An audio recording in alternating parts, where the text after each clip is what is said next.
What's up, guys? It's Godsfall, and today I'm going to be reviewing the novel of Halloween Ends. So, if y'all don't remember, back in October, I reviewed Halloween Ends, the movie, and I had some very harsh things to say about it.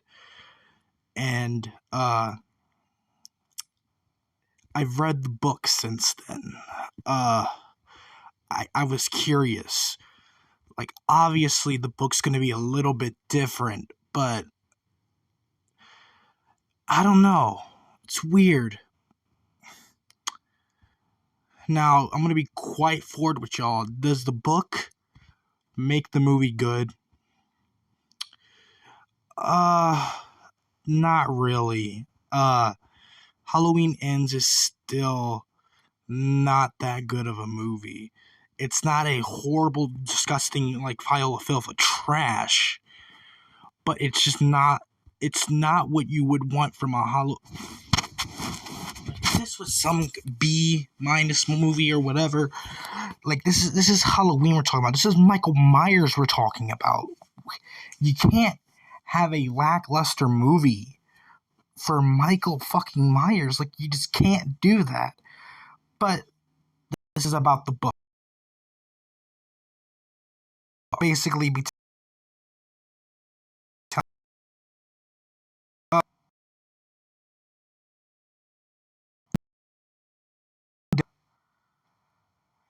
there's some more scenes added in that didn't make the final cut or were in a deleted scene. There is a major difference in terms of who kills who, but I'll get to that later in the review. Is this book good? Yeah, it's good. I mean, like, nothing didn't blow me away. I expected what was going to happen, and it happened. There was no alternative ending. No.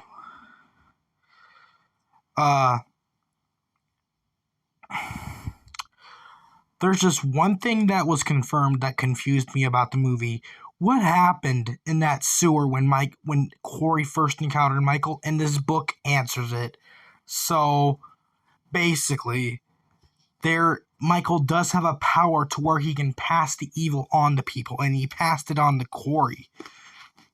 Sorry.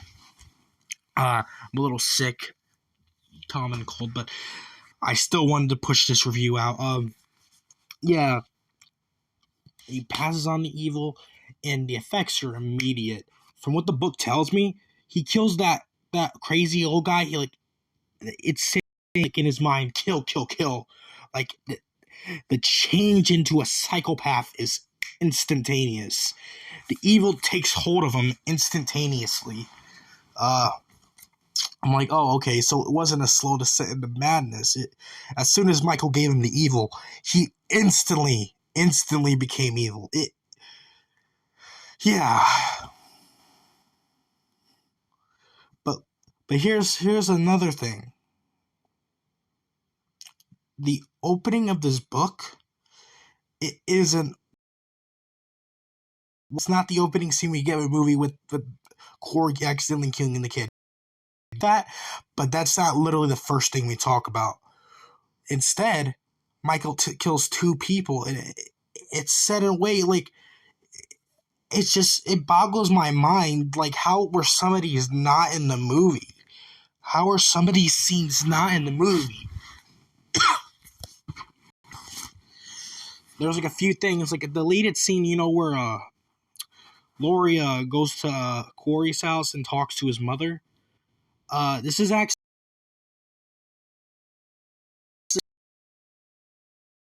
I'm on the head. Yeah, whatever. And then Laurie goes out, sees Corey in the window. Yeah.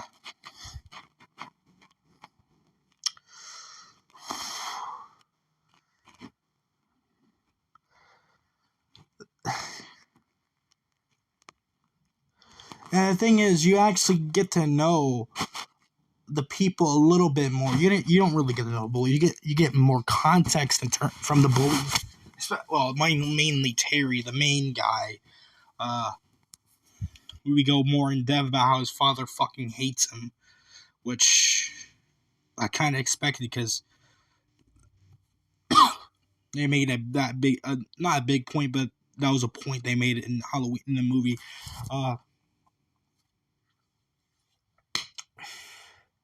Man,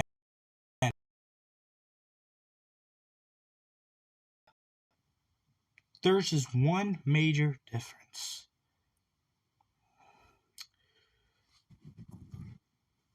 So, Corey's mother's death is very, very different in the book than it is in the movie. Are you saying like, oh, is it extended? Does it actually talk about how she stabbed Michael? No. The thing is, Corey doesn't even kill her. So after we get the same scene with some different dialogue, because that's what mostly this is. It's mostly the same scenes, but with each other. That's pretty much what this book was. But there was just one big main difference. Michael Myers kills Corey's mom without his mask. Now, I don't know how the hell like you're gonna keep Michael I can like keep his face hidden if they actually shot that. But in the deleted scene, it's actually still Corey. It's just an extended scene. You actually see her death. But in this, it's a big difference. Michael himself actually kills Corey's mother, which that was a surprise. I was like, oh. I was like, oh, yep, back door opens. I'm like, yep, it's Corey. And then it says the shape without his mask, furious that he doesn't have his mask, goes towards Corey's mother. I'm like, wait, what? That is probably one of the most major differences from the book to the film. But other than that, it's mostly just extended dialogue and different dialogue altogether. I would say Michael killing Corey's mother, I feel like that's the only big difference from the book towards the movie. Which, I don't know if it's better or worse. I mean, I want to say it's better because Michael kills more people. I mean, he got out-killed by Corey. Like, bro, come on. That's just fucking outrageous.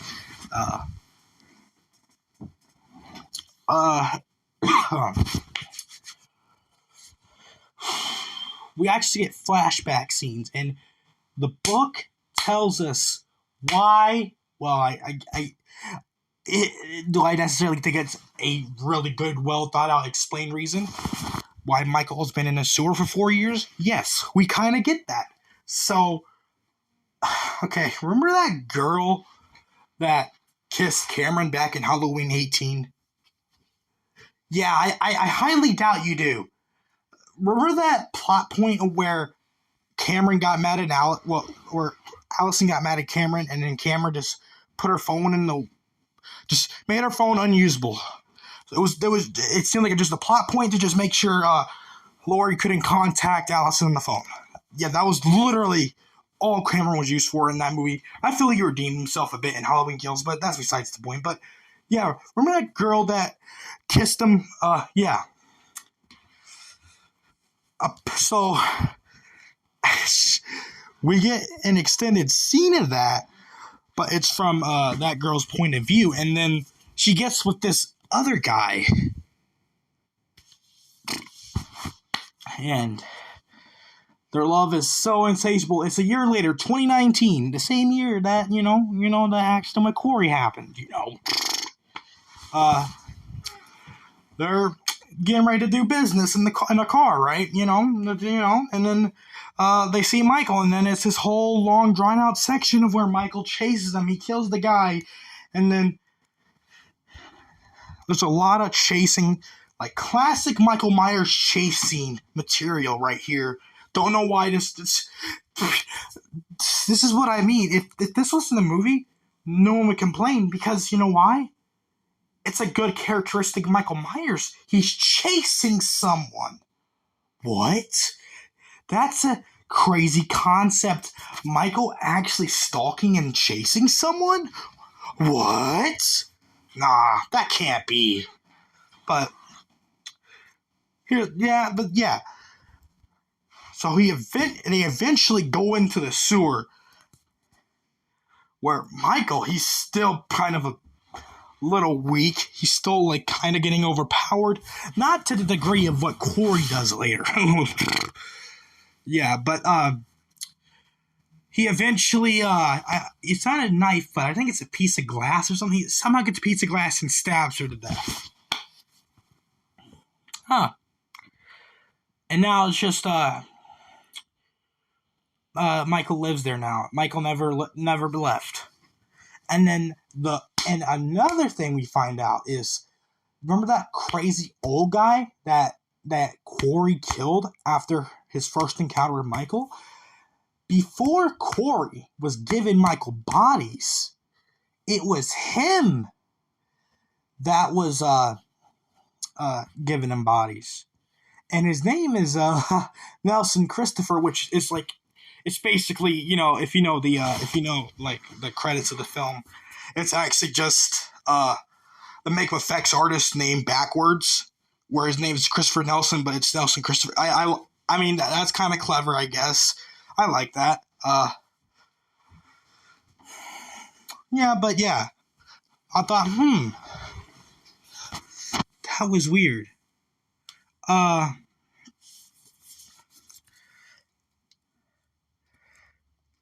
That's very weird. But it's whatever. I mean, I don't know what I was expecting, but I felt it was interesting enough. The fact that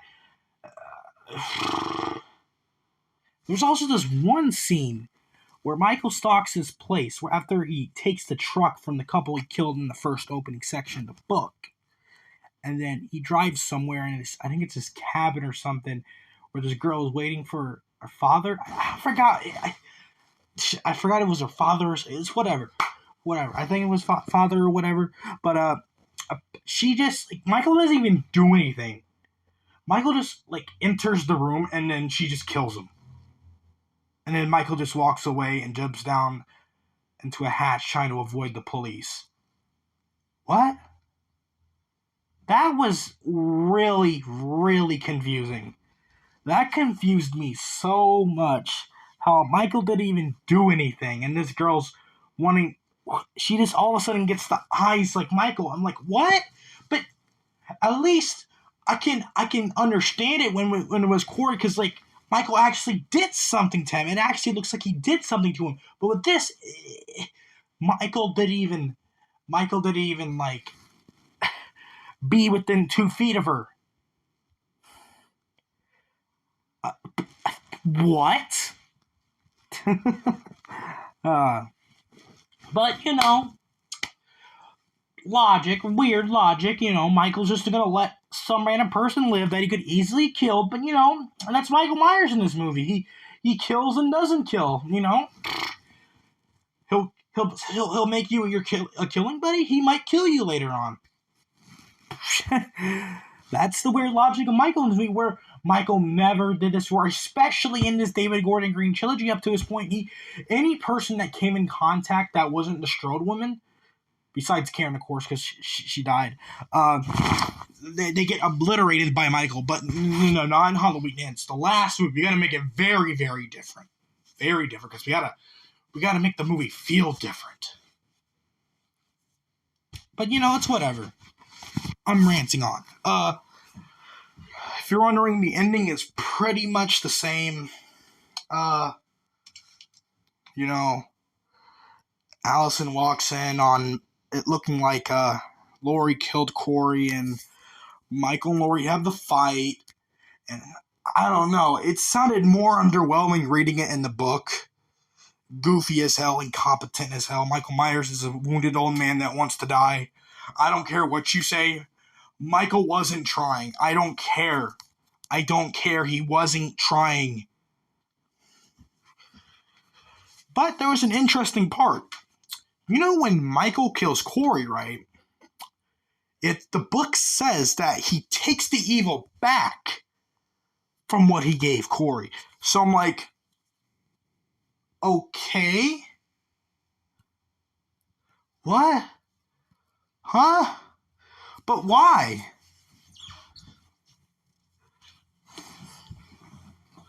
Why does Michael have this ability all of a sudden? Bro, this has never happened in any other film. If you introduced this in 2018 and they continued it and kills and then made it come full circle in this movie, then I would understand. But you established in the first two movies that Michael just kills anybody. He doesn't want help. He doesn't need help. But now all of a sudden, since we got to make a story about where he's a weak, wounded old man, he has to have help. If you want Michael to be weak and wounded and just way past his prime, okay. But then make him more in the shadows more. Make him always sneak up on you. Make him more like the classic Shape we know and love. The stalking, disappearing when you look away. The appearing right before you, killing you. The creeping from the darkness like he did in the original film. If you wanted to tell a story where Michael was weak, you could have told it way better.